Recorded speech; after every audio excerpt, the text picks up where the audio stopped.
We're very happy to have Charlotte Wellington with us. She is an advocate for parents and recovery advocate in transitions, and I believe you do live in Kenton County, is that correct? But you were born in Owen County, and you know you will always be in Owen County, okay? And we're so glad to have Charlotte back with us, and she has a story that will certainly move you and make you better understand the problem I think that we're facing here tonight. She's going to be speaking from personal experience. She also has a great deal of experience in dealing with children in the public school system. She has spent 27 years in the public classroom in the state of Kentucky, so we welcome her. Also on our panel tonight is Terry Gentry, who is the Owenton Police Chief. Terry has been a resident of our county for over 35 years, so I suppose we can officially call him an Owen Countyan now. Oh, you brought your fan club with you. Okay, he has been police chief in Owenton for 14 years and served in law enforcement for over 23 years. We're happy also to have from the Owenton Police Department, Steve Miller. Steve is a police officer with the staff there for the past 2 years, and Steve is also a retired Kentucky State police officer who moved to Owen County over 20 years ago. So I guess we'll have to call him an Owen Countyan now too. Also next, I believe we have Kevin Luther. Kevin is director of the Owen County Ambulance Service, and I think you're going to find very interesting some stats and stories that Kevin will be sharing with you firsthand tonight on his experience with the drug problem and his staff in Owen County. Next, I believe we have a Lieutenant Medley, Jeff, I believe, and he is representing our Kentucky State Police Post in Campbellsburg.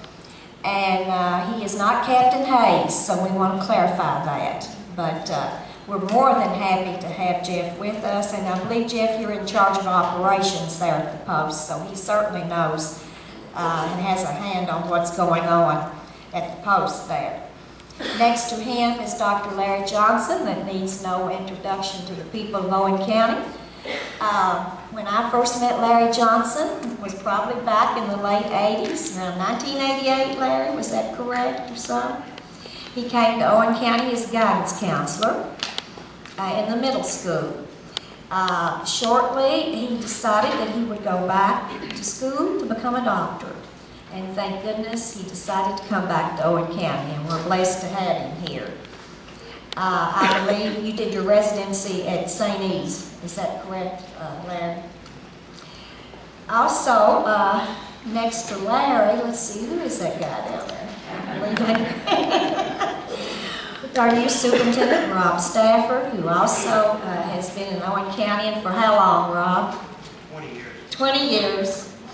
And he is recently been appointed superintendent of the Owen County school system after having worked here many years prior.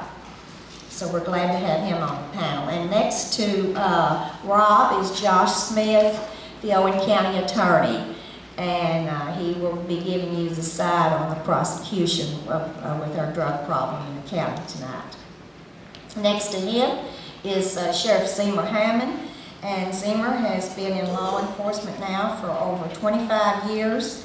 He's serving his 4th term as Sheriff of Owen County, and he is a lifelong resident of Owen County. Next to Seymour is Dr. Nichols, Dr. Owen Nichols, and I have the pleasure of serving with Dr. Nichols on the North Key Health Board, and Dr. Nichols does an outstanding job with North Key. This is our regional mental health associate for Owen County, and as circuit clerk, I do not know what we would have done without North Key and the ability to be able to have people evaluated and their problems taken care of. And he will be able to express to you some real concerns about funding recently and the lack of treatment for those that are suffering from substance abuse. And if you like, you can tell my mother that she laid claim to the name after Owen County if you like. Okay.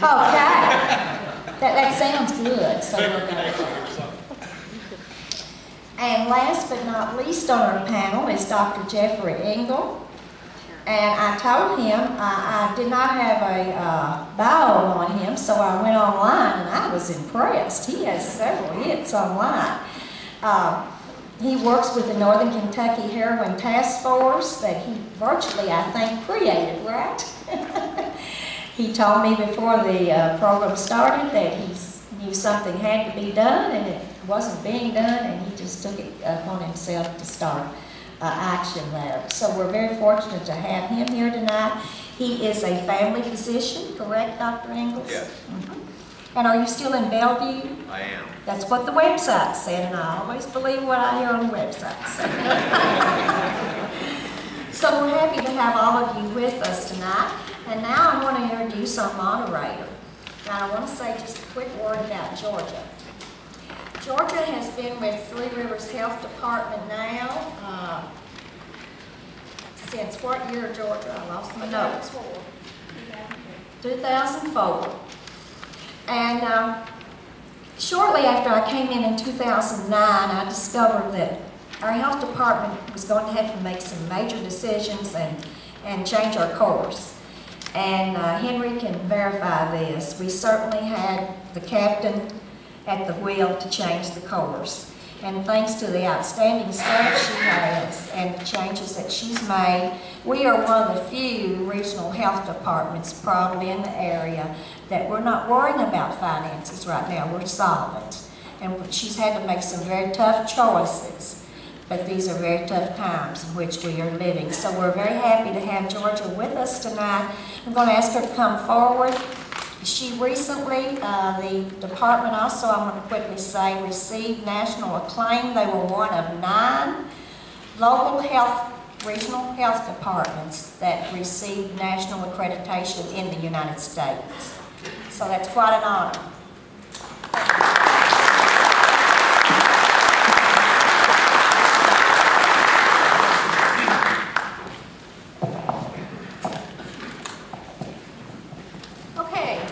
Mostly, can you hear me?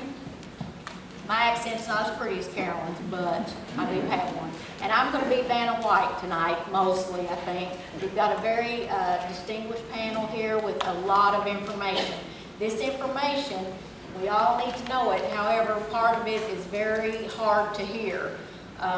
Because of that, we have some ground rules. You have it in your packet that you got when you came in, but on the wall, we also have some notes that was, what Grandma taught us and that kind of what we learned in Sunday school.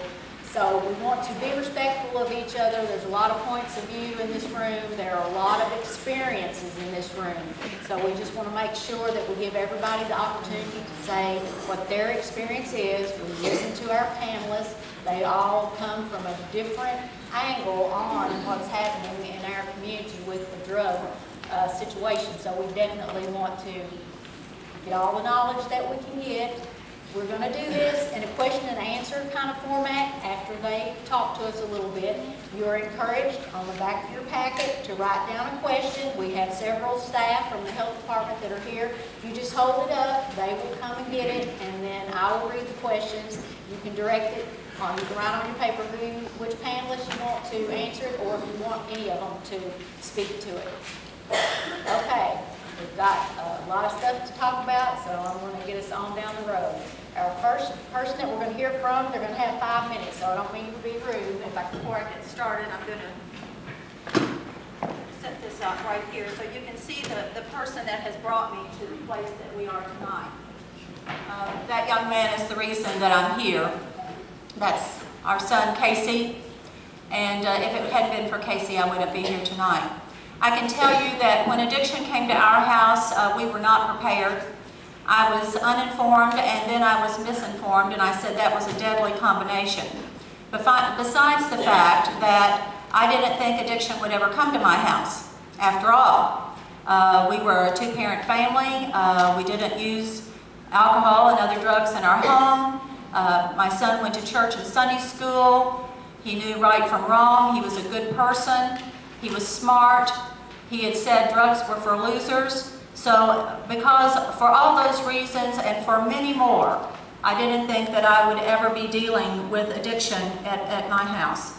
I can tell you that my husband and I were in denial long before Casey got there, and because we were in denial, we failed to see the signs that were right in front of us. They had asked me tonight to mention some signs and symptoms, and I can tell you that even though there are some signs and symptoms to look for, they resemble so much what you would expect to see in adolescent behavior, so sometimes it's very difficult to sort it all out. I noticed that Casey was in middle school trying to break away from us and become more independent. You would expect that to happen in middle school. They're trying to figure out who they are. They're not a little kid anymore, but they're not young adults either. I noticed that things started falling away with Casey, the things that he had enjoyed so much in his life, he was letting go of, all the fun things that he had done. I noticed that he was, like I said, spending more time alone, off to himself. He was very secretive about the things that he was doing. We actually bought equipment to tap the phone. We were discouraged from doing that by a counselor who said that we would be breaching the trust that Casey had in us. And so all that equipment was taken back and we never did do it. I regret that today, very much. Also, he seemed to be so depressed. He never seemed to be happy. And I expected him as a teenager to be happy. That's supposed to be the happiest times, where you don't have all the responsibilities of life. He was not happy and seemed to be so depressed. All those things, other signs where, you know, trying not to look me in the eye, telling me that he didn't have a problem. If I wanted him to get one, he would, but if that would make me happy. And I said, no, Casey, that wouldn't make me happy. Casey graduated from Simon Kenton. He went on to the University of Cincinnati, and he ended up being put on academic probation. And as his drug use progressed, and it did progress, it didn't start with heroin. Casey's drugs didn't start with heroin. He started with cigarettes and alcohol and marijuana. That's where it started. Most people don't pick up heroin for the first thing. However, a lot have started from prescription drugs, and that has led them into the heroin. And now that we're cracking down on prescription drugs, they're turning to heroin because it's cheaper, it's easier to get, but it is so dangerous. So Casey, like I said, was put on academic probation, and he ended up wanting me to go with him. He said, I just wanted to get a degree in something, Mom, and I went with him to see a counselor, but Casey never did make it back to school. What ended up happening was that because he was away from us, we didn't realize his progression of drugs. We didn't realize that he had gotten that far down the road. And honestly, he didn't know it either. He said until he ran out of money. And when he ran out of money, then he knew he had a problem. I see I have my 1 minute sign up, and I'm not even close to telling you all the things that I'd like to share with you. But I do want to get to the point that Casey overdosed 3 times. The third and final time, we had to let him go. And so we were planning for him hoping that we could donate organs because we wanted Casey to live on. We were not able to do that because he was an IV drug user. But instead, the plan was much bigger. And now we have Casey's Law, which allows parents, relatives, or friends to intervene on their loved ones regardless of age and without criminal charges. Those were the 2 things that I wanted most, because we were not allowed to intervene until Casey was laying in a coma at St. Elizabeth, or at University Hospital in Cincinnati. So the time to act is now, and I'll leave you with this last word, and that is, if you think that there's something wrong, there probably is, and you need to act now.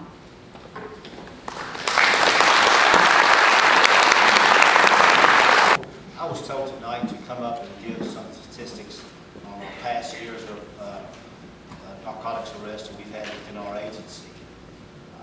Started out in 2009, we've had 23 narcotic arrests. 2010 was a record year for our department. We had 57 narcotic arrests recorded. That was a record-breaking year. 2011 sort of dropped a little. We're a small community, you start arresting that many people, so it dropped to 21. In 2012, it dropped to 10. 5 months into this year, it's rose to 24 arrests. You know, we've seen a tremendous increase in the types of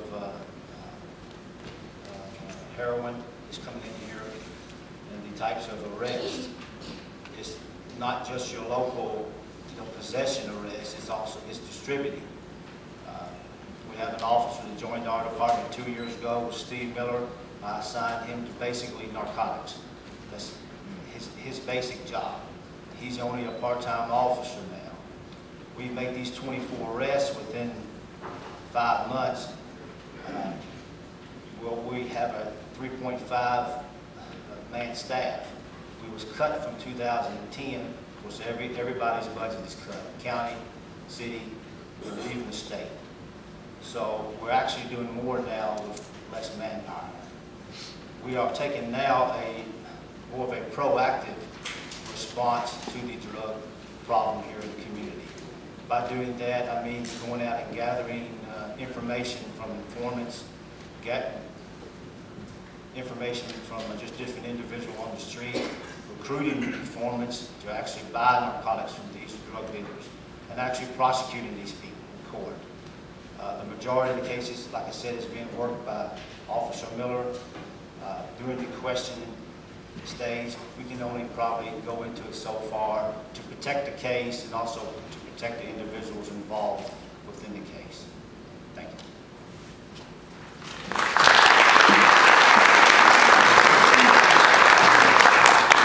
So now we have the director of our EMS.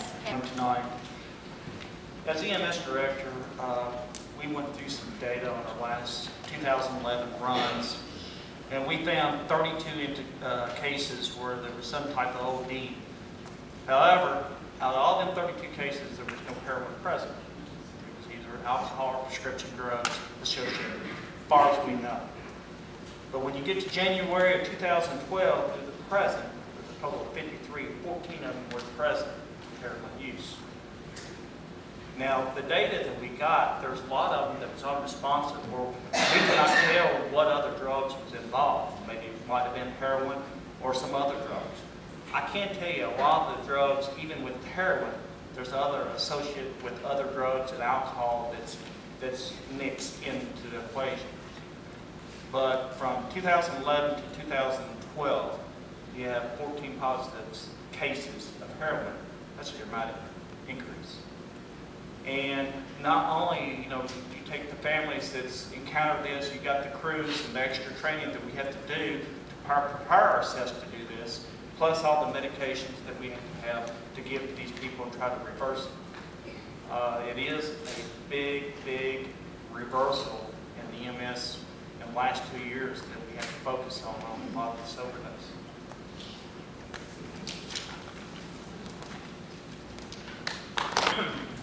Thank you. I want to thank you very much for inviting the Kentucky State Police here. Obviously, we're very interested in wanting to help the communities because what we find is the criminals do not know county and city boundaries, and it's truly has to be a team effort with law enforcement, EMS, the medical community, the treatment community, and prosecution. So I'm certainly awed by the amount of people that are here today, and I really do appreciate it because it shows the interest that we were hoping for. To add to their statistics, it's very similar. To give you an idea, in 2011, in Owen County, prescription drugs were the most common drug type. In 2012, prescription drugs and methamphetamine were equally the most common. In 2013, heroin has replaced both prescription drugs and methamphetamines in Owen County. It's common to find marijuana along with heroin. All right. And overdoses involving heroin are increasing. In 2009, the State Medical Examiner's Office conducted no autopsies on heroin-related overdoses in Kentucky. In 2011, there were 22. The number of heroin samples analyzed by the Kentucky State Police Crime Lab, this is a state lab, has increased 211% since 2010. There were 433 samples analyzed in 2010, but that jumped to 1,349 samples analyzed this past year. So obviously there's a problem that we all want to address, and I'll reiterate what Chief Gentry said. We are all struggling with budgetary issues. And that's why as a law enforcement community we have to work as a team. But we can't do that without the community's help and interest. And you being here today is an example of that interest. I would be remiss if I didn't advise you of some of the tools that we have with the community.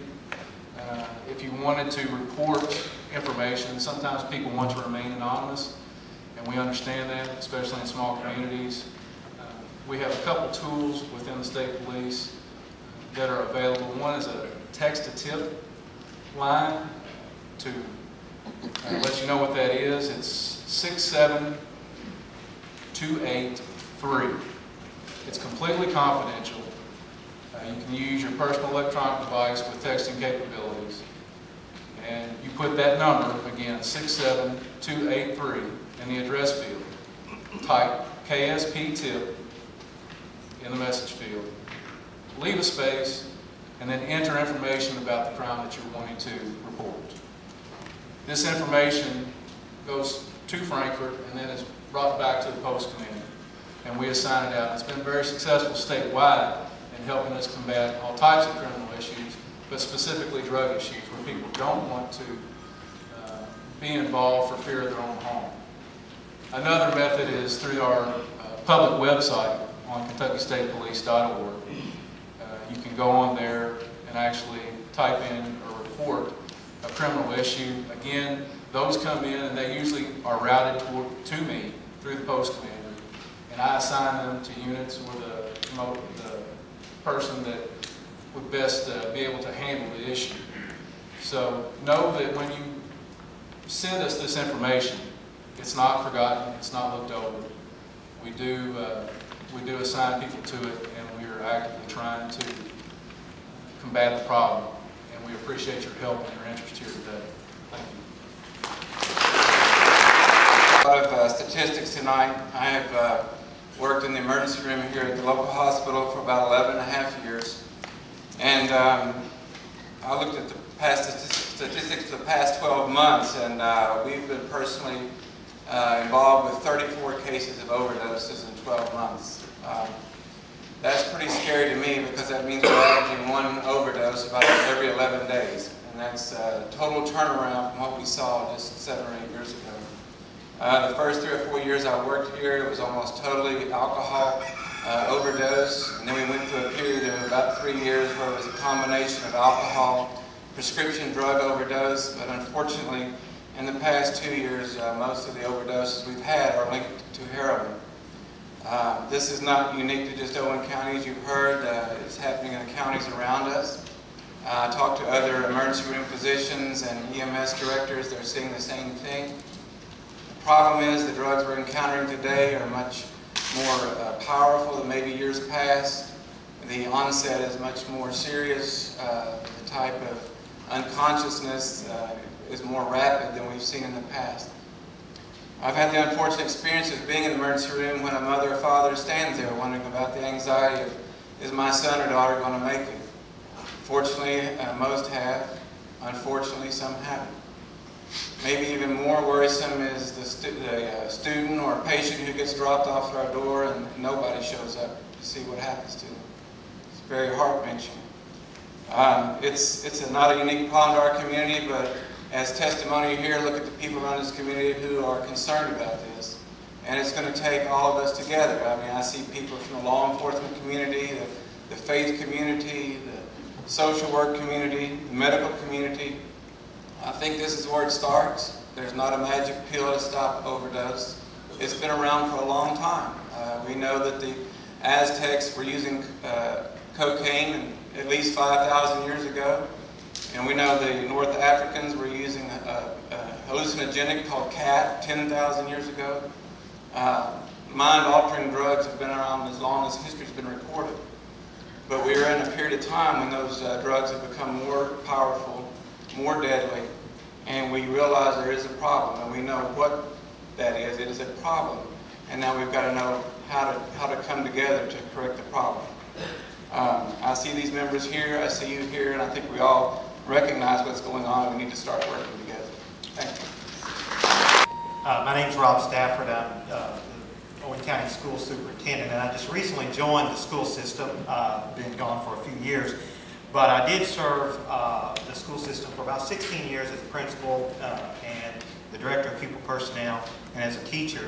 And I can tell you that you know, schools are just a microcosm of the community, and so what you see in your community, you will find in your school system. In my former school system that I came from, we had a serious issue with pills that were coming up I-75, and those would show up every so often in the school. Here, I think the key to this is what Dr. Johnson had said, is all of us working together. Charlotte mentioned the difficulty as a parent and recognizing or at least addressing the issues that were within the home, and as a parent addressing those. Well, as educators, we face those same things. When you see students whose grades are dropping off, when you see students who are withdrawing from their friends or withdrawing from programs and clubs that they may have been active in, you know, it's a great indicator that something may be wrong and needs to be addressed. And I think that the relationship that we build between the school and the openness that we can have with the families and regarding their children is key to the success of the school system helping address this issue. But I know that here at the school system we do have drug testing for sampling or random sampling of our students. We do drug testing for clubs and athletes and also drivers. We don't do it across the board for legal reasons, restrictions that we have. I don't know that we have a great deal of those tests that come back as positive, but I will tell you, as a former member of the Scott Countyans Against Drugs, what we found, and I would say that it's the same thing here, is that it's a great way for a student to deny using drugs in front of their friends and not feel the peer pressure of having to say no, because they can blame it on, well, I've got to take a drug test, I've got to be clean, and it does give them an out, and that peer pressure is sometimes paramount with some of our kids. But I do think it comes back to the relationships and the working relationship that the school system has with our local authorities and with the parents is key to what we can do as a school system.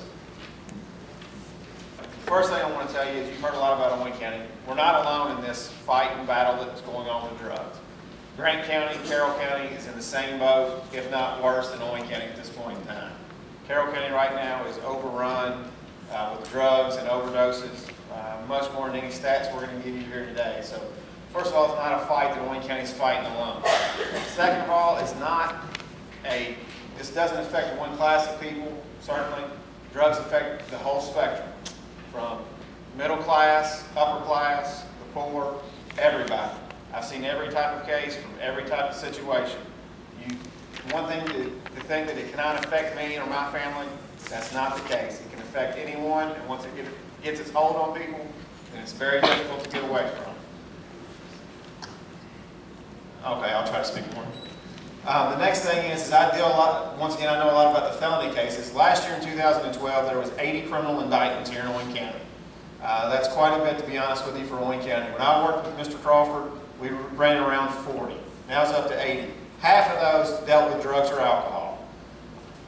Of those half, and that's just possessions and traffickings and making meth and stuff like that. The other 40 cases were something else. But I guarantee you, if you looked at those, at least half, if not more, were because of drugs. They're burglarizing homes because of drugs. They're robbing people because of drugs. They're stealing people's checks because of drugs. And we're dealing with about 75%, I would say at least, of all cases have something to deal with drugs. Also, I deal with district court. We had 42 DUIs in Owen County last year. About 1 out of every 4 dealt with some type of drugs. That was hardly ever seen in Owen County before. It was all alcohol. Every case you have, somebody's being stopped was drunk or being under the influence of alcohol. Now we're seeing either under the influence of pills or under the influence of heroin or cocaine or something along those lines. When I started out, we dealt mostly with methamphetamine, to be quite honest with you. That was the main drug that we saw because people would make it, sell it, and everything. The state cracked down on the pills, the Sudafed pills that you had to get to make methamphetamine. People then transitioned to pills, oxycodone pills, which were made to relieve pain from cancer patients. They're now given out quite freely by doctors sometimes, especially in some states that aren't as strict as Kentucky. People got hooked on those pills. Those pills, and I'm sure the officers can testify to this, when you go to buy a pill, it's $1 a milligram. You buy one Oxycontin pill, 80 milligram pill, that's $80. That's one pill they use one time. That's where they start using, they steal people's medications and everything, they steal parents' medications and use it, they get hooked on that. That's where they've led that in. Kentucky's cracked down on that with Caspers and reporting. So it's harder to get the pills, so that led to the heroin addiction that we're seeing now. Is that heroin is so easy to get. People from Owen County drive up, straight up the interstate, Cincinnati, get off, go to any street corner up there, and buy a gram of heroin. It's that easy, just off any street corner. It's a thing of a packet of sugar that you put in your coffee, that's a gram of heroin. They can go up there and buy that, no questions asked. So it's easy to get. They bring it back down here. And some of the overdoses we're seeing is they'll bring that back down here, and they won't use all of it. Is that they'll cut it up and sell it to somebody down here to support their habit, and then that gives them some money to go back to Cincinnati to get it. And you see an overdose of when something doesn't, you start using, say I'm buying from Steve here, and he's cut it, and I use it. Then I decide, well, I'm going to eliminate Steve, and I'm just going to buy it straight from Jeff over here.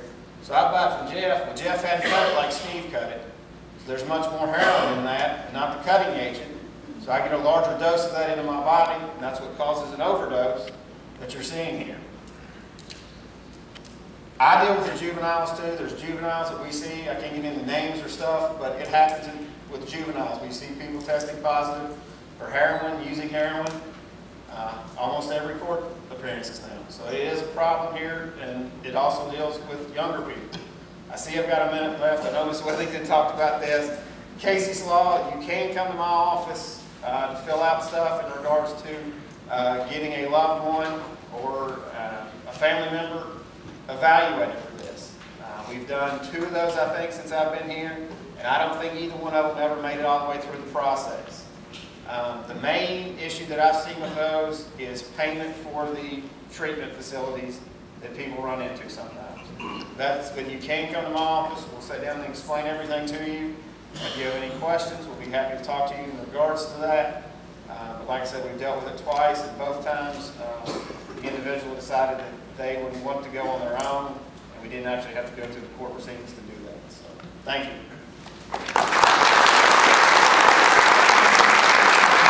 Glad to see the man turned out as he did. Without you all's help in these kind of battles, we'd be lost. Anytime that we get information from different ones, we get a lot of it, we try to follow up on it. In the last 25 years that I've been in the Sheriff's Department, we started out with a problem with marijuana. And at that time, we thought we had a bad problem. There wasn't a lot of marijuana in the county. But we went from marijuana then to prescription pills. Then they Percocet, like Mr. Smith said, you take a Percocet 30, it's $1 a gram. So one pill costs $30. They crush it and snort it, get a hit off of it, and it's gone. Then they got to find more. Since I've been in the Sheriff's Department, burglaries, break-ins, people stealing from their own family and pawning it to get money to take and buy these drugs with. They can steal a television here in Owen County. I know for a fact, take it to Cincinnati. There was a guy down there that would take the television, give them the price of the television, which would be cheaper than what they get anywhere else, and they would give them drugs for the price of that television. So that makes mine, your home, and everybody's home liable to these thefts, because they'll steal and take trade for drugs. Then we went from that into heroin now. And several of my officers had arrested people, found needles in their pockets, in the cars. I talked to Sergeant out of Post 5, and he said, Carroll County, there's one street down there that you can walk by that street, and there's no problem seeing a dirty needle laying there. Well, that means a child or anybody get hold of that needle. I think the Carroll County in the last year had 67 cases of heroin. Grant County had 8, Owen County had 7. So we're way down from the others, but a lot of that is because we don't have the law enforcement to catch a lot of them. There's a lot more out there than what we can catch. A lot of these people are caught in traffic stops. Well, it takes manpower and money to set a road check up or whatever, to put people over to check to see whether they got their driver's license, the insurance, whatever, then that gives us reasonable cause to check for other things.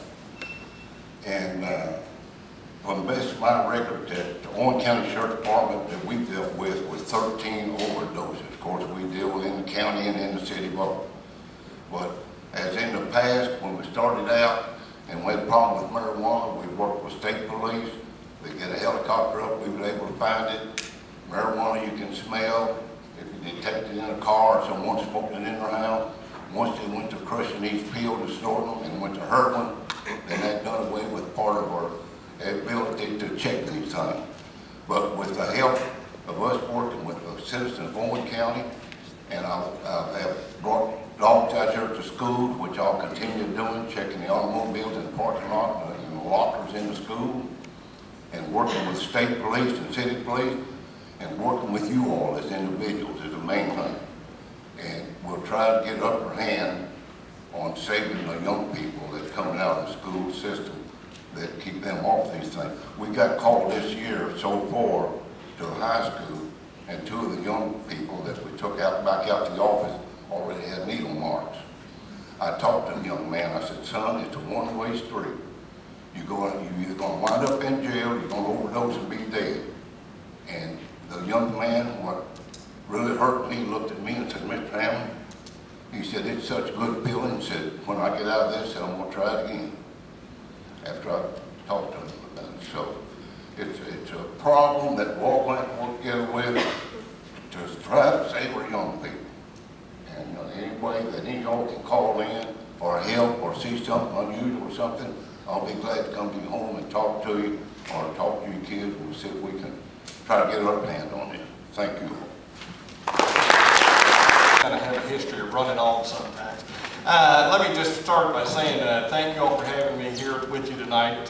You had very good representation with the Northern Kentucky Mental Health Regional Board with Judge Keith and Courtney Bourne here at Bourne's wife locally, and I saw Pat Gibson who just finished up a term on the board sitting out here. I heard a couple of things I want to comment on from our other speakers. Dr. Johnson talked about the history of substance abuse going back to the beginning of mankind. That's true. But I want to tell you, things have changed in terms of what is going on culturally. We didn't get here overnight. Now, North Key is involved in delivering services and treatment, but we're also involved in the prevention of substance abuse and mental health issues. We got here because in the early 1990s, this is the same thing that has broke the back of our government. It's the same thing that broke the back of our healthcare delivery system. I talked to a number of insurance executives about this. It's the same thing that is creating the heroin addiction that we're dealing with here today. What we have in this country is a unique situation. We are one of a kind. In the early 1990s, the pharmaceutical industry got a law passed to allow for the advertising of prescription medications on television. Okay, somebody in the early 1990s would have been in their teenage years or 20s would be about 40.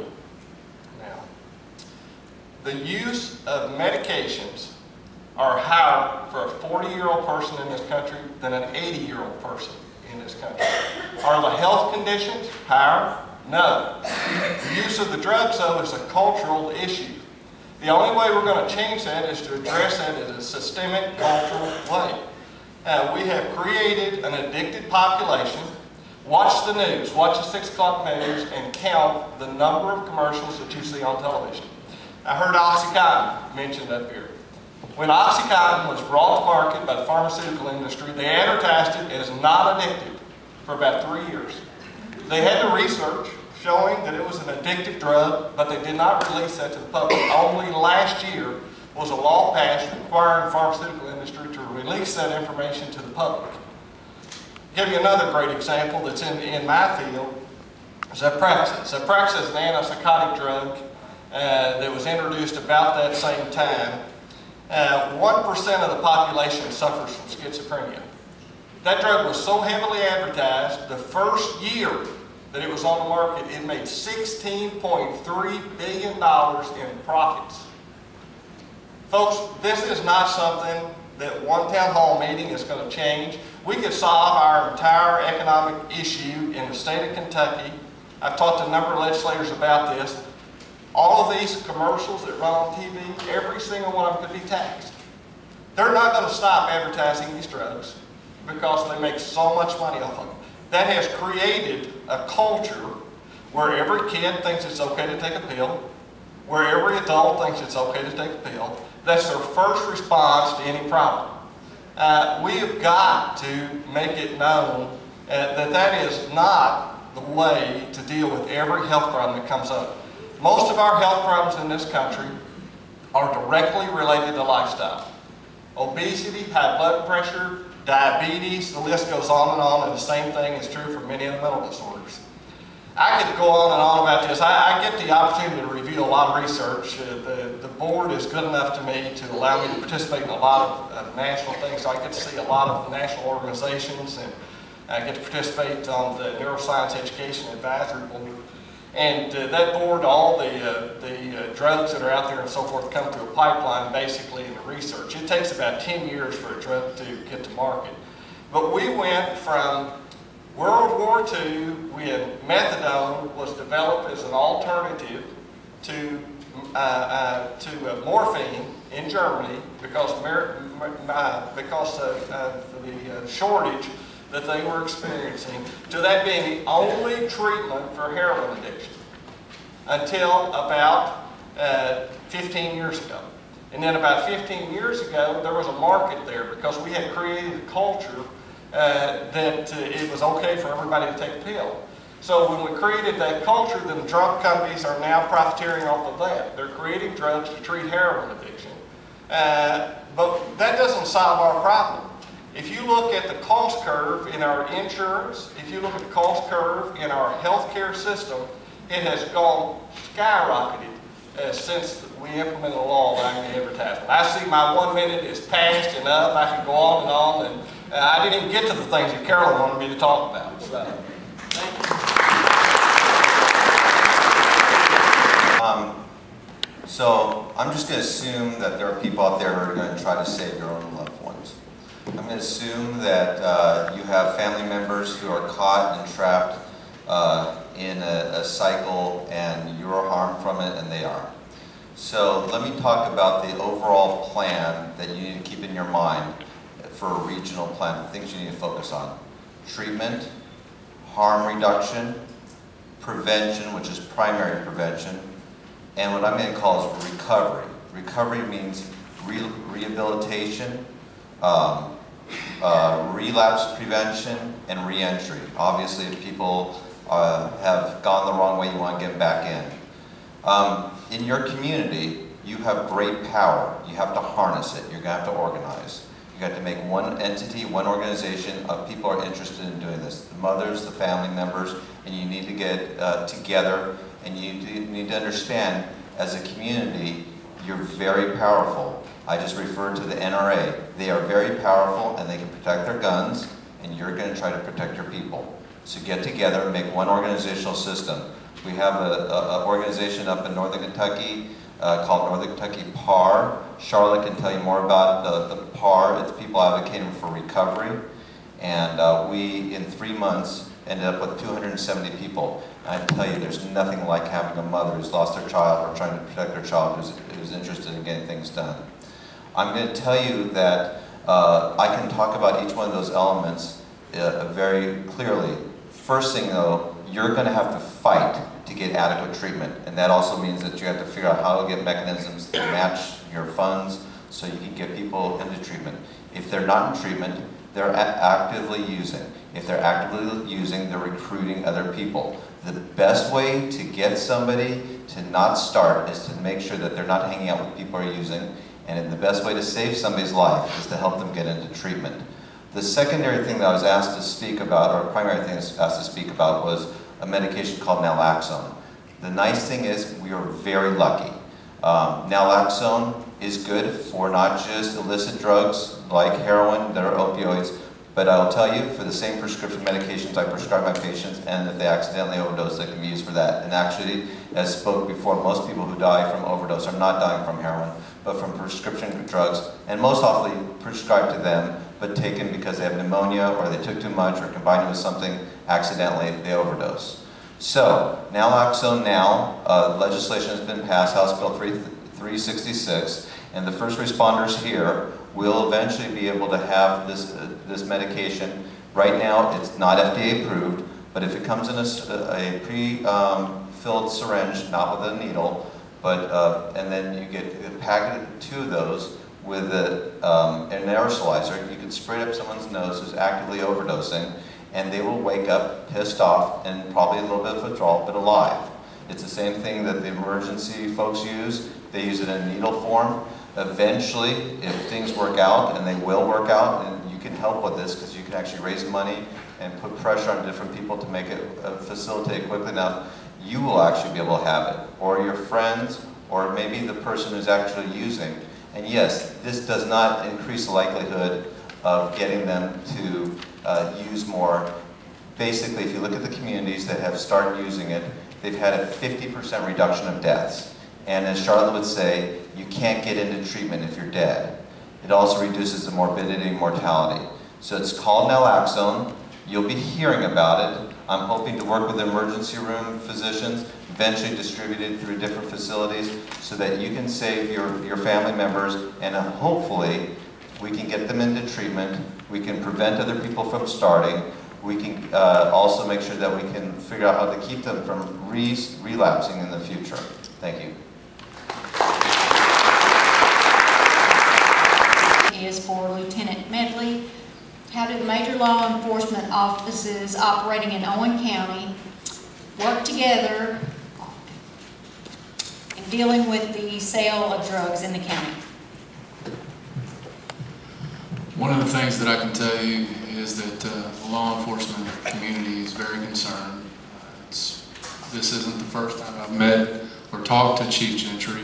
This isn't the first time I've seen the sheriff here. We've talked frequently about it. The troopers that work this area work hand in hand with the city officers as well as the sheriff's department. Once a lead is identified in finding out whether or not it's a true lead and finding ways to solve the problem. Another way that we work together, we have at the State Police Post quarterly meetings with law enforcement agencies throughout our post area. Now that encompasses many counties, not just Owen County. And a great deal of information is shared there, and there's a great deal of trust between those people that we're solving problems. And again, I go back to what I said earlier, is that the people that are selling and violating the law here in Owen County don't just stay here in Owen County. They go throughout the surrounding counties. As Mr. Smith said, quite a bit of the heroin, if not all of it, originates out of Cincinnati and is brought this way. So we work with the Cincinnati Police Department to try to identify, as well as our drug personnel throughout the state police in other areas in northern Kentucky, to try to identify who the couriers are, try to put people out on the interstate to disrupt that flow as best we can, but it's not easy. I'm not going to put you under a misconception that they're easily identified. As Mr. Smith said, sometimes they're wealthy people, sometimes they're elderly people, sometimes they're very young people. They don't fit just one profile. So we try to use the intelligence that we gather from all the surrounding agencies and pass it through. And if there's somebody that's within the city, or within the county, or in the surrounding counties, we work together to try to identify those folks, find a way, because we can't just bust in a door based on somebody say so. We have to identify somebody that's willing, as the chief said, to operate as an informant and buy, or in certain instances where we get enough information to get a search warrant and go in and get whatever drugs there are that we find. And then leads into the prosecution phase, where we partner with Mr. Smith to make sure that that's taken care of. So that's how we work together. Again, as all the members of this panel have said, it starts with you, because your loved one is the one that you may know that's using, or your loved one may be the one that gave you the information that somebody at school they saw with a certain drug.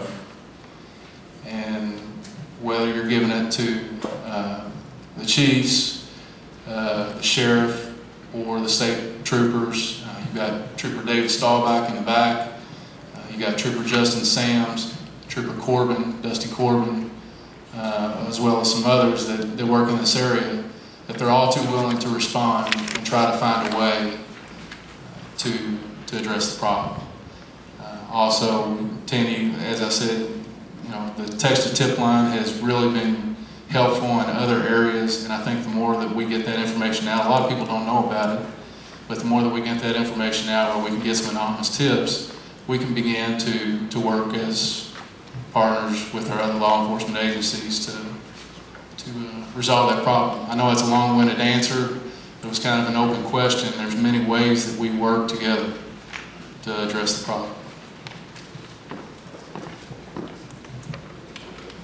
Okay, I'm going to try to condense in to save time. Some that we have are similar. This one is for either the sheriff or the county attorney, and we have 2 or 3. Why do you have several who have been in front of the judge numerous times on the same offense and nothing happens?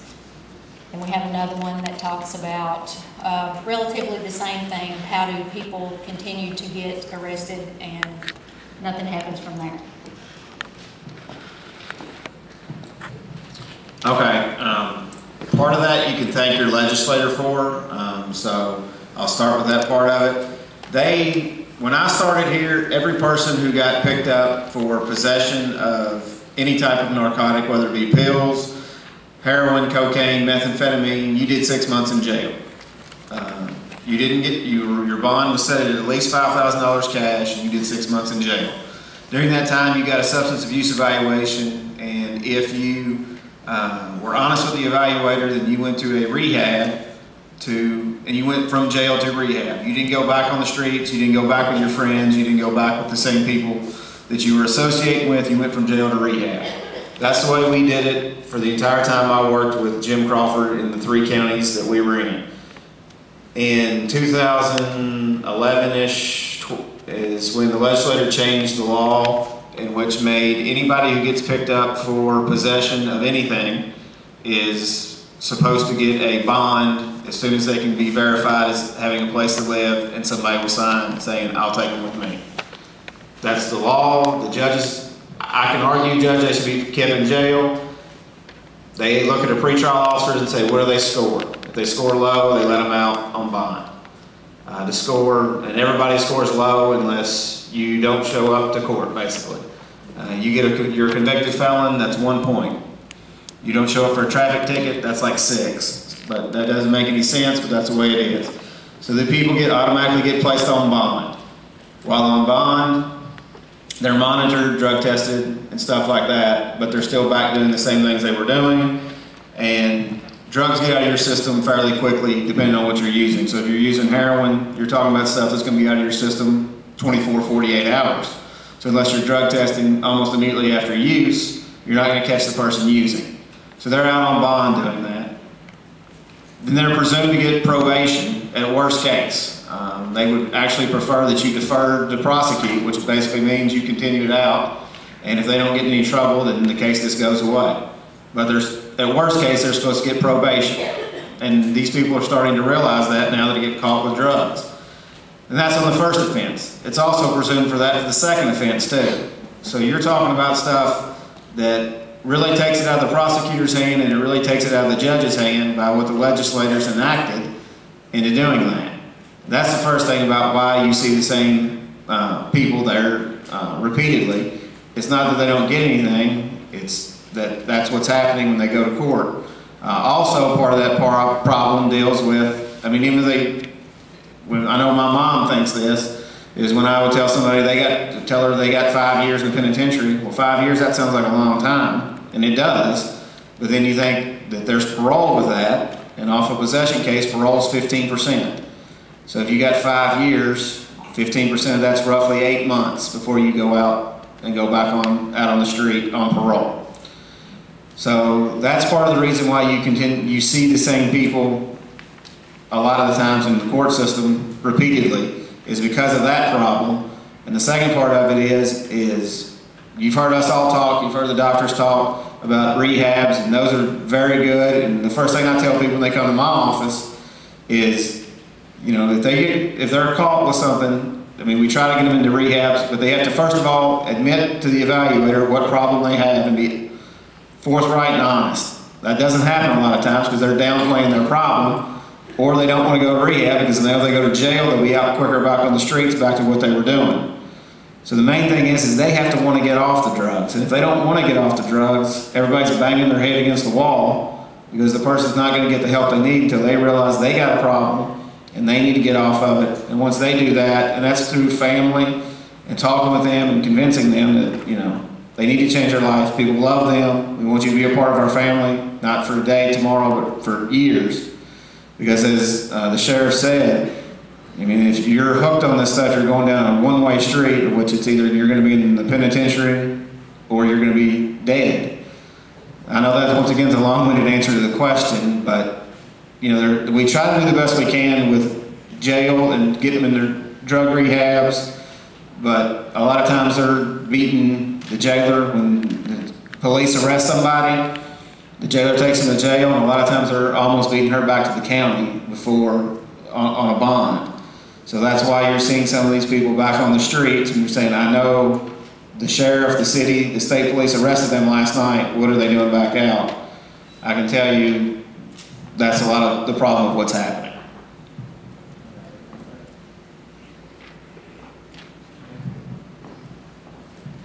Oh yeah, the sheriff just pointed out that they've also lowered the offenses for if you're trafficking pills. Now you have to be trafficking in more pills to get to the levels that it used to be. So if you're only selling 2 or 3, 4 pills, you're back to that presumed probation part that I'm talked about, that the prosecutors and the judges have to follow, as opposed to when it used to be, if you sold 1 pill, it's just like you sold 20, and it didn't matter. But that's all been changed again.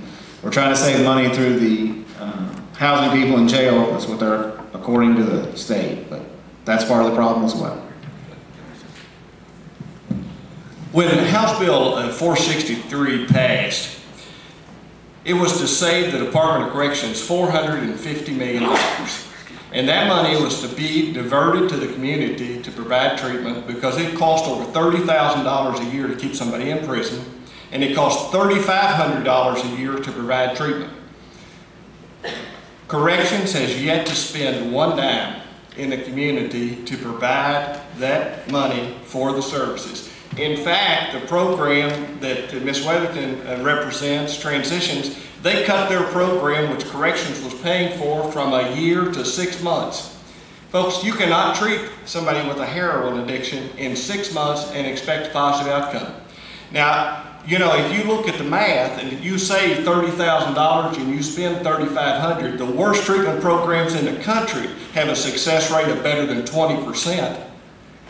Every single one of those individuals that does not end up back in the correction system pays for 10 other people to get treatment. So, you know, the problem is that when these bills get passed, nobody follows up and makes sure what's supposed to happen happens. That money never made it to the community. Not one community provider has received one additional dime from the Department of Corrections.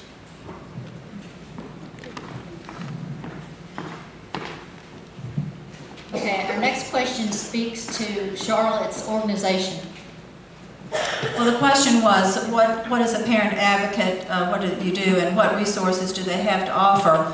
I didn't ever think that I was going to be, I didn't wake up one day and say I'm going to be a recovery advocate. It just happened that I wanted to make a difference. I wanted to do something to make a difference for other people, because when we lost Casey, it was devastating, and we will never be over it. We get through it every day, but we'll never be over it. So as a recovery advocate, what I started doing was talking about it. You know, I'm old enough to remember when cancer was whispered.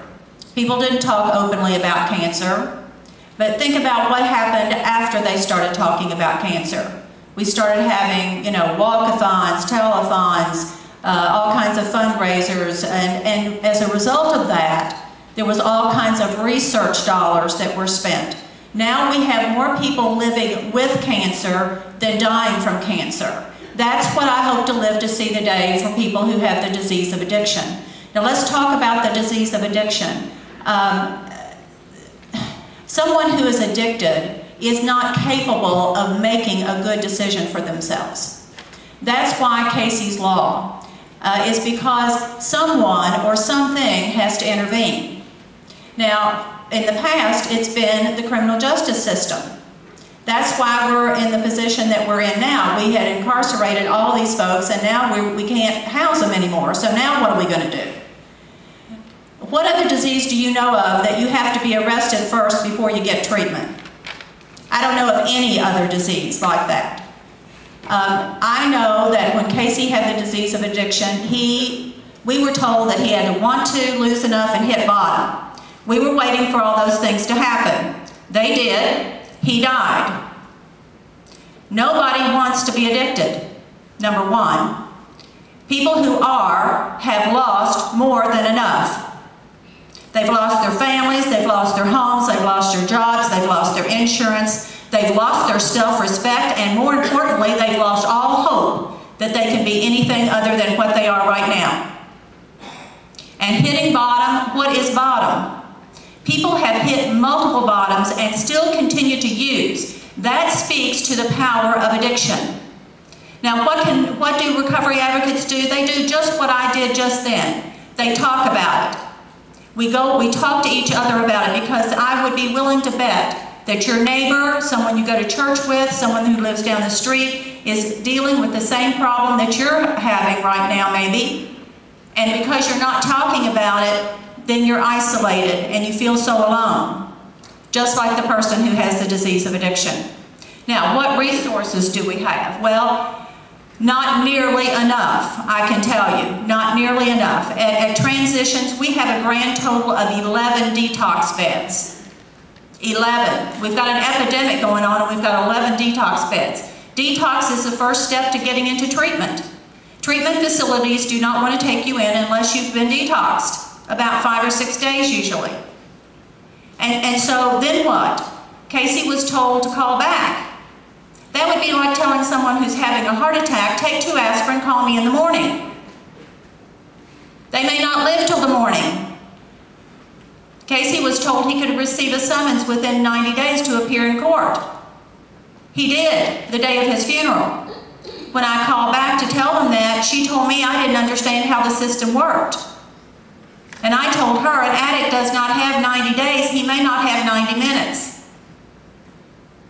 Those are the facts. Those are the facts. We are still telling people that they have to call back. We are still telling people there are a waiting list. Now, how can we change that? Every one of you. Every one of you talking to your legislator, letting them know what's important to you, that we need more funding for treatment and recovery resources. We have to talk about it, folks, and I know that typically this is a topic that nobody wants to talk about. And it's because of the shame, stigma, and discrimination that surrounds this disease that we're in pretty much the shape that we're in now, with nobody talking about it, and our children, our family members, our loved ones not getting the services that they need and they deserve just as much as anybody else. Because addiction is a disease, it is not a crime. Unfortunately, because of your disease, It causes you to do things that you would not normally do. I'm sorry, I went on and on. I'm just going to tell you that when I am working on a project or I have an idea and I want to know if I'm making the right decision, I call Charlotte. And when she says I'm on the right direction or she changes my direction, I know I'm in the right direction. This is the lady you need to follow.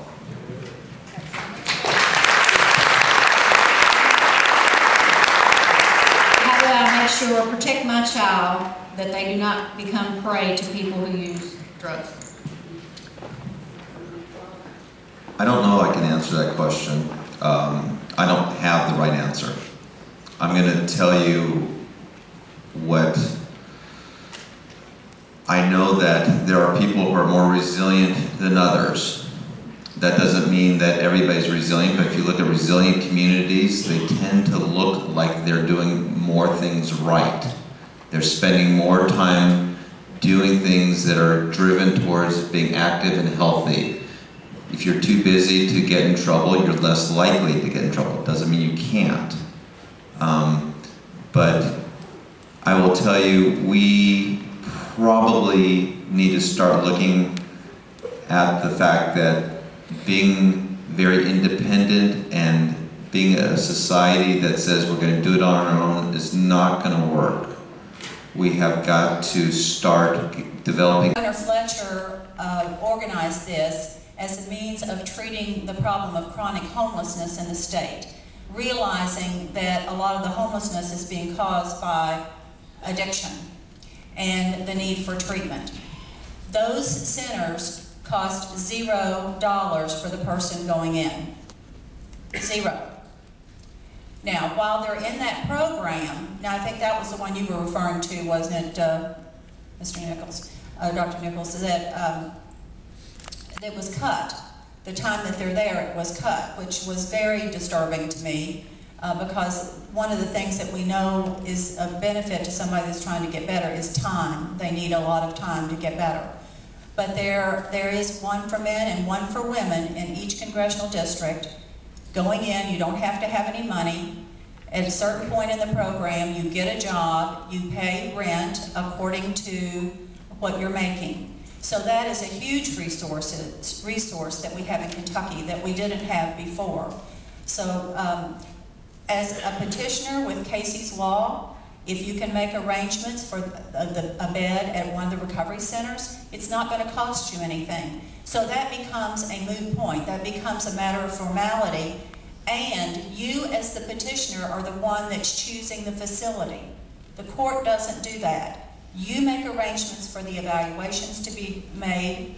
There are two that have to be done, one by a doctor and one by a qualified health professional, like a counselor. You make arrangements at the facility. So that gives you the right to choose something that you can afford if it costs anything at all. So that's one big resource that we have. As I said, we don't have nearly enough. Wow. Okay, what programs are in the school for drugs? What drugs are you seeing in the school? Are you seeing heroin? Can you drug test all the kids?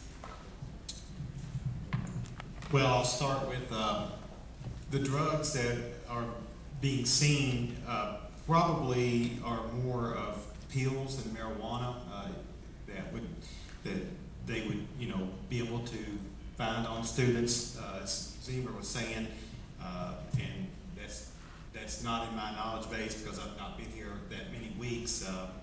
Evidently, we had a couple of students that at least had heroin marks on them, whether that was the drug that they were picked up with. But whenever students come into the school and they have behaviors that are out of the ordinary, they may be under the influence, then teachers or administrators, they question those students. They refer to our law enforcement, and turn the students over to law enforcement, and our Board of Education moves for expulsion of those students from the school system if it's proven that they do have had drugs on them or under their influence. We have a substantial number of people I look out here that work in the school system. They're my colleagues that, you know, they're concerned with this also. And but we're educators, and you know, although we can identify, you know, when students' behavior is abnormal, or you know, you may detect something. You know, we're not experts in the field of drugs, so and it's always changing. It's very difficult to detect on students, and but when it happens, then we do the best we can to move them on to law enforcement, and then also, if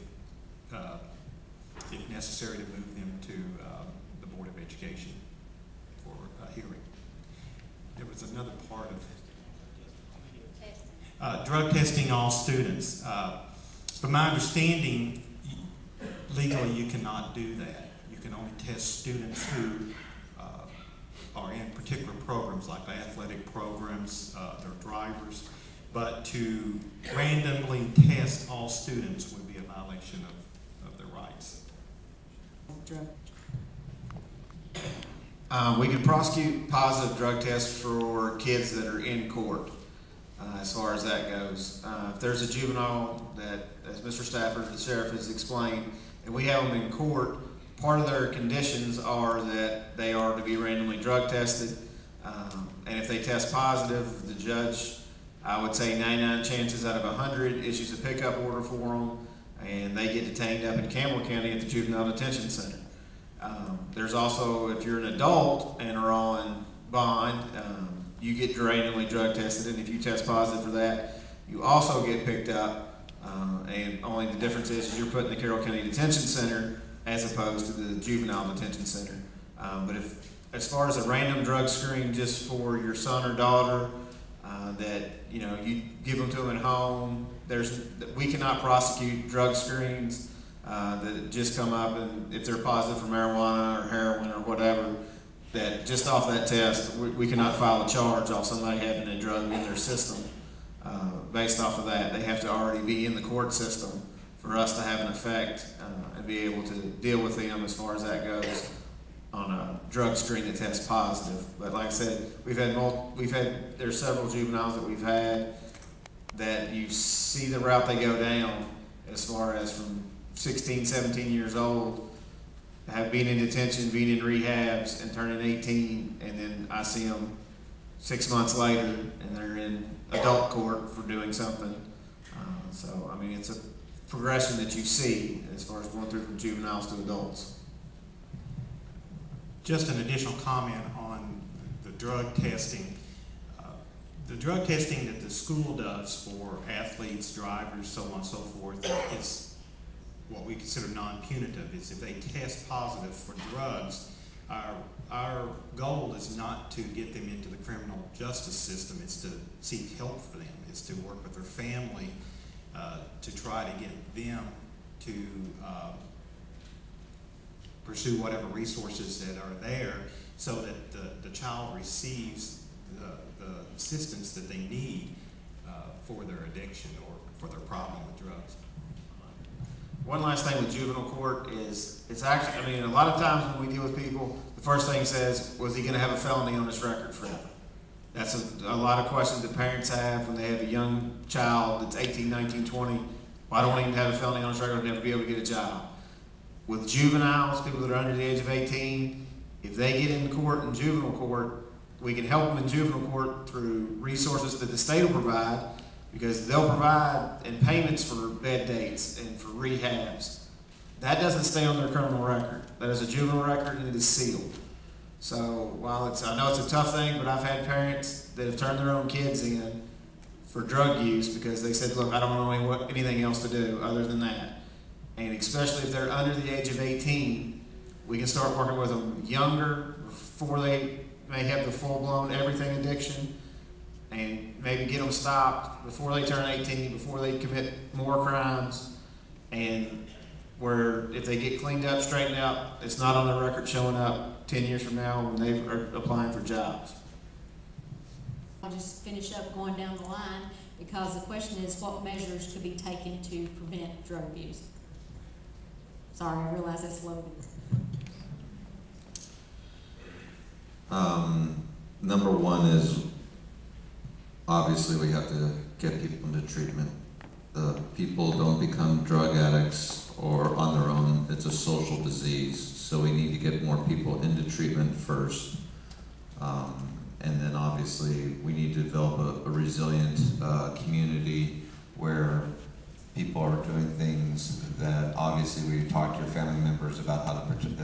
Are you putting yourself at risk? But more importantly, if you are very busy and active and doing healthy things, it probably decreases the chances of you having time to get yourself into doing the wrong things.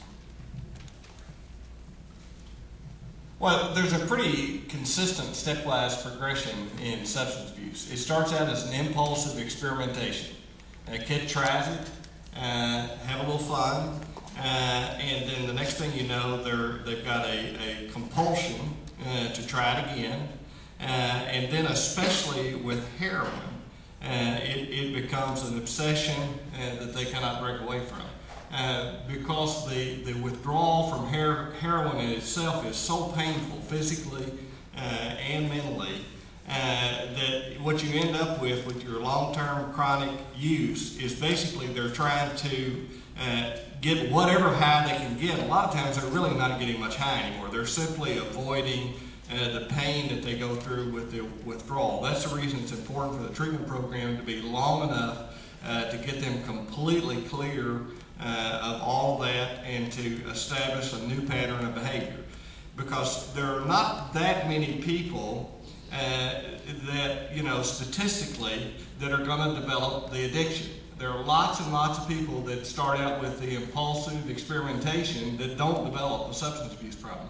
But there are people that are predisposed to it, and that's the problem, is once those people, they experiment with it, they impulsively experiment with it, the next thing you know, they're severely addicted, and it's a long-term process to get them cleaned up. And, you know, and I just can't emphasize this enough. Heroin is different now than it has ever been in the past. This is not a drug that discriminates in any way, shape, or form. I had a CEO of a company call me. His son had just gotten into college at Xavier University across the river. And he found out while the kid came home over the winter break that he was using heroin. This is a kid that's on full ride scholarship. Got everything going from him, from a good family, got everything going for him. And he's using heroin. And they know where it's headed. So I just want to emphasize again, do not think that this is somebody else's problem. This is your problem. This is going on right under everyone's nose more than you realize. And it's hitting a much younger population than we experienced in the 70s with heroin.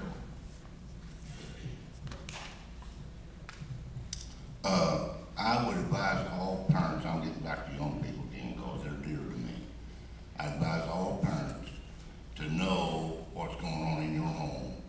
I know there's a lot of single parents, but whether you're single parent or both father and mother there, once in a while just check your child's bedroom out, look through it. If you see something that you don't know what it is, if you would call one of us, we'd be glad to come out, and most pills have got a number on it or whatever. We can get that number and call the drugstore and find out what that pill is. And if you're on pain pills, prescription pills in your home, make sure you keep them to where the children or anybody else can get a hold of those. And just every once in a while, check your kids' arms. If they are shooting up with heroin, there'll be needle tracks on their arms or somewhere on their body. And if you have any idea that your kid's acting different or whatever, just keep a closer watch on them. And if you see them doing something they shouldn't be doing, you think that maybe our help talking to them or whatever, I'll be glad to help you any way that I can. Thank you. I think the sheriff said it starts at home with the family. It's something to look for at your home. The parents, you'll typically be the first ones that'll notice changes and your children. So I think it starts at home. And once again, I know Owen County is a small community, and people don't like to have stuff aired out of what's going on at home, but it's something that has to be addressed and not hidden from. When you realize there's a problem, it needs to talk to your kids, address it. Don't let it linger. Don't think it'll go away. Talk to them. The school has guidance counselors. They have friends. You got family, you have church members, people in the community that will be happy to assist, and just address the problem head on, because if they are using, and it's not something that they can say, oh, Mom, Dad, I can quit anytime I want. That's not going to happen with heroin. They can't just go, you know, I know I've used for the past 2 months, I'm going to stop tomorrow. That's not going to happen. They can tell you that, but that's just the facts and the stats don't back it up. Even people who go to rehab, the stats show they're going to fail at least 5 times in relapses. So it's something not to slink away from. It's something you have to address, and there's people in the community that will be more than willing to help out in any way they can, as far as whatever it takes, whether it's talking to them, helping them get in rehab, providing financial resources. But like I said, it starts at home. I could just reiterate what Zemer and Josh said also, is, you know, being in your child's business is, you know, checking their book bag. And if you have concerns about how they're doing in school and the friends they're hanging out with, and the activities that they're not taking part in that they once enjoyed, contacting the school counselor or the principal, and not just pushing it aside to say, oh, well, it's just you know, a phase they're going through, but to address concerns you have with your child so that they can be aware of that. And, you know, once everyone sits around the tables, maybe you can get a better picture of truly what's going on with your child. So just staying active and involved in your child is I think, a major step forward.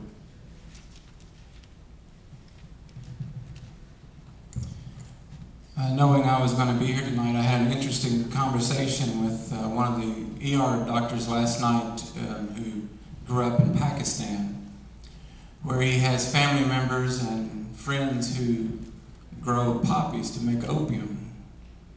And oddly enough, this is his opinion, it's not a study to back it up, but he didn't know anybody in his community where he grew up or any of his family members who were addicted to opium. And I asked him, why is that? And he said, because everybody in my community had to work for every meal, so they didn't have time to be addicted because they were working to eat. And it made me think that one of the things we need to do outside of the home and the influence our home can have is, I've always worked in smaller rural communities, and there's always been a lack of activities for young people.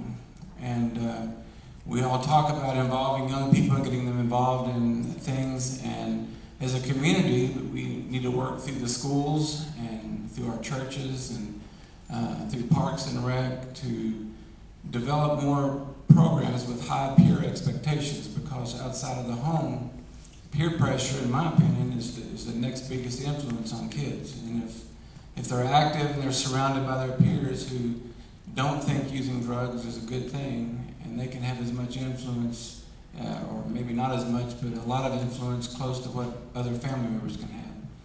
So I do believe a lot in prevention, and I think involving our children and finding some way as a community to develop these activities and involve our children and students is a step in the right direction, as well as the other things we've discussed here tonight.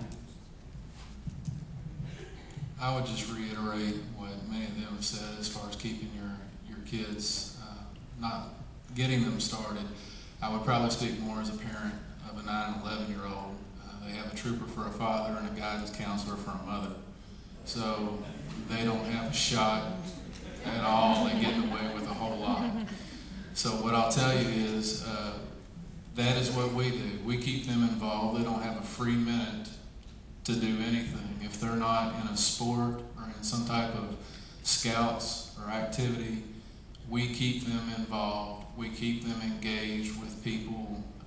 And again, not to say that it'll last through high school, but people that we know are like-minded. They keep their kids involved. They don't have time. and you hope that that maintains. And it takes a lot of time, and yes, I'm a taxi to a lot of events. And we don't have a whole lot of meals at home because we're going somewhere all the time. But that I found through my wife, who is a high school guidance counselor, her athletes, her people that are ultra involved and hyper focused on many different clubs. Those are the kids that don't seem to have those problems. As a law enforcement officer, specifically with the state police, we provide a lot of programs. One of them that I'd like to speak of is Trooper Island program. If you're looking to get your kid involved in interests, maybe they're not real athletic or they're not into sports as much, but maybe they like to hunt or they like to fish or they want to learn some survival skills. Every summer we have a Trooper Island program, and it's generally, I believe it's for 12-year-olds. I believe that's the age that, correct me if I'm wrong, but I think that's right.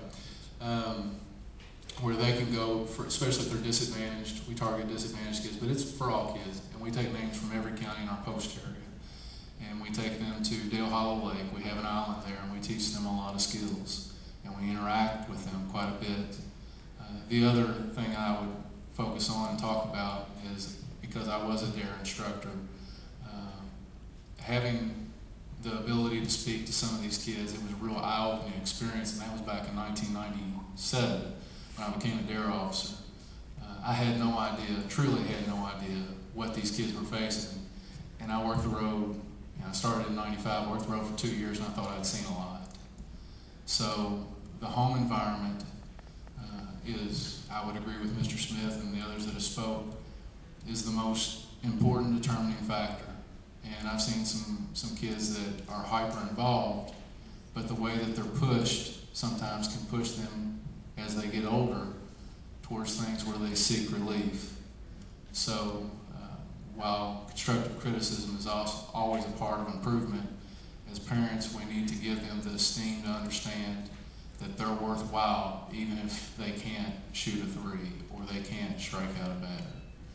I think if we continue to focus on that and give them those types of encouragement, and yes, search their rooms, search their cars. I lived it. My dad was a police officer. I had my car searched almost every weekend. So I thought it was normal. Apparently it's not. But that's where I learned how to search cars, apparently. So please, and like the sheriff said, feel free to call us at any time if you have an issue. We get parents that call us and say, I found this in my son's car. Please come out and help us.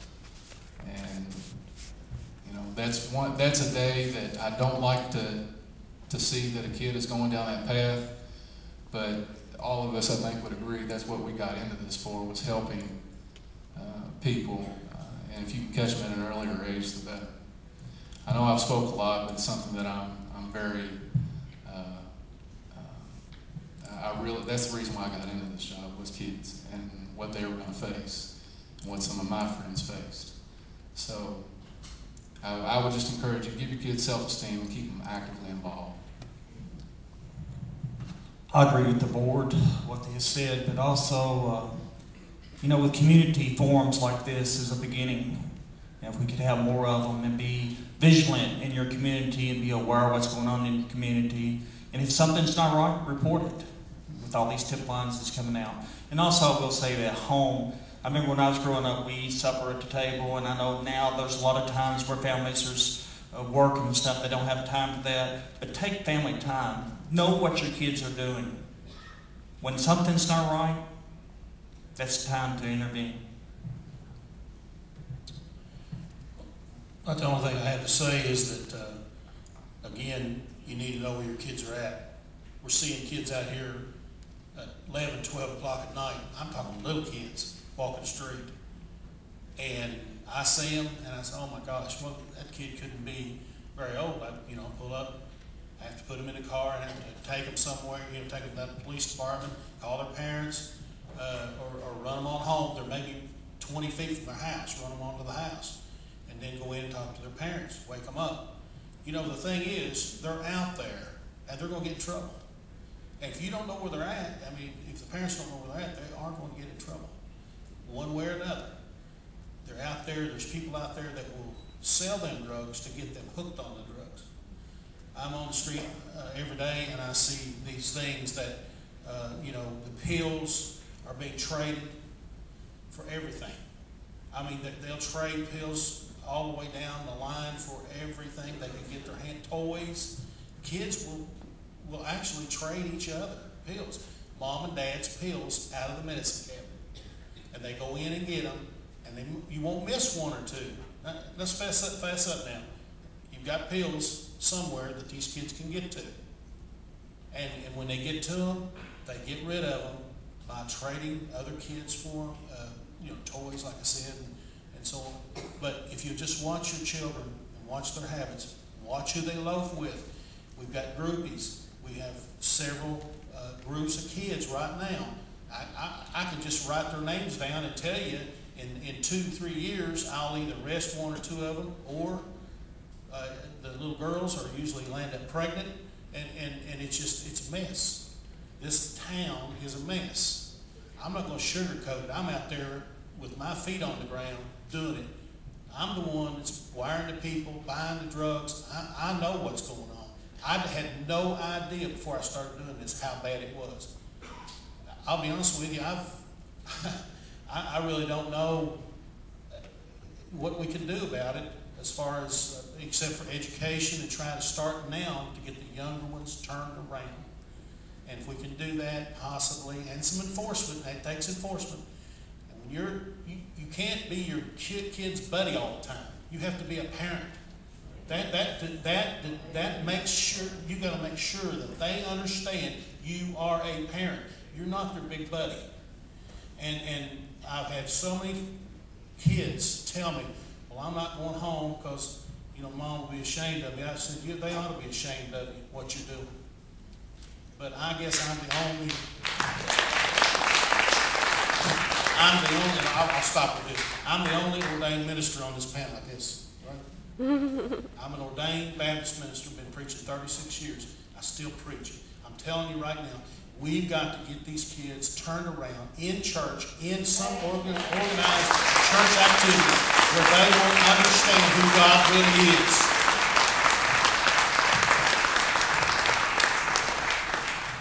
The question was prevention. What do you think we can do about the problem? As a law, the head of the law enforcement agency, I see prevention as us as a law enforcement community getting out there, working informants, buying these drugs from these dealers and putting them behind bars and keeping them behind there. So we won't have any temptation to our children. That's how I see prevention.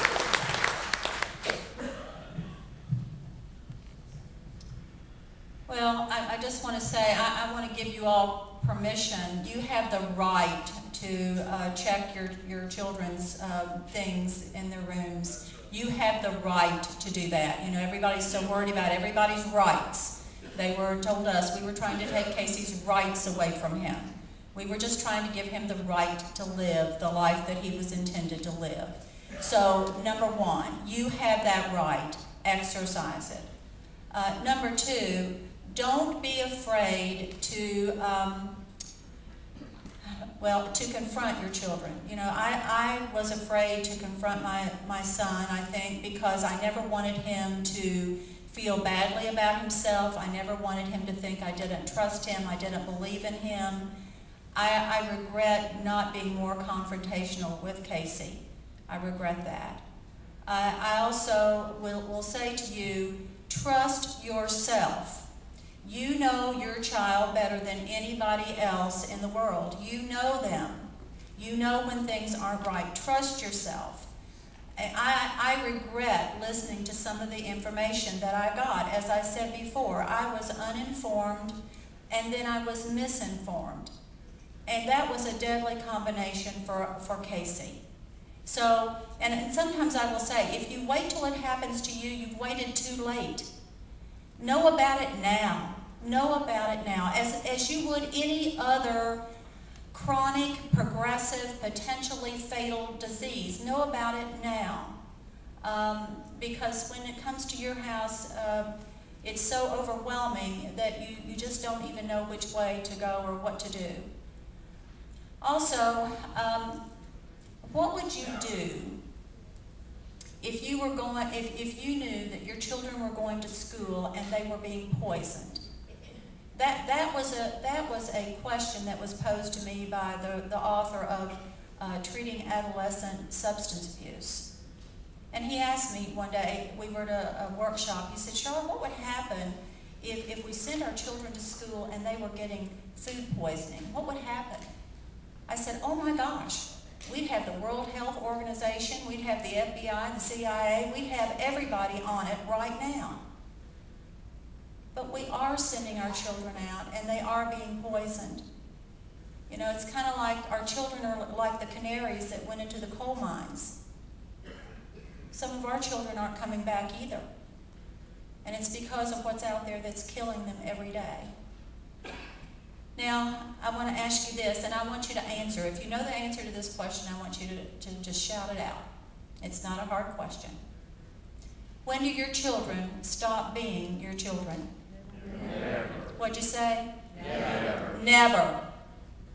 Don't be afraid to advocate for your children. It's not enabling when you are trying to get help for your children. Step up, speak out. Speak out often at every opportunity and make those opportunities often. As Dr. Nichols said, get acquainted with your legislator. Get acquainted with them. They got there because we put them there. They want to do what their constituents are asking of them to do. Let them know what you want them to do. You know, we're talking about addiction is a chronic, progressive, potentially fatal disease. Just like any other disease, the sooner it's treated, the longer it's treated, the better the chances are for recovery. And yet, what did Dr. Nichols say? 0 treatment for adolescents. When we can get them before it has progressed to the level that it's going to be harder for them to recover. Why is that? Why is that? I think it's because we're not making our voices heard loud enough. We're not letting our wishes be known enough. That this is unacceptable. It's unacceptable. Now, the question is, what are we going to do about it? I hope we can make a difference, and I know that we can. Together we can. Together we can make a difference. Thank you for letting me be here tonight, and also I'm just so encouraged for all of you that came out, because this is a first step. I hope that we can take many more. Thank you.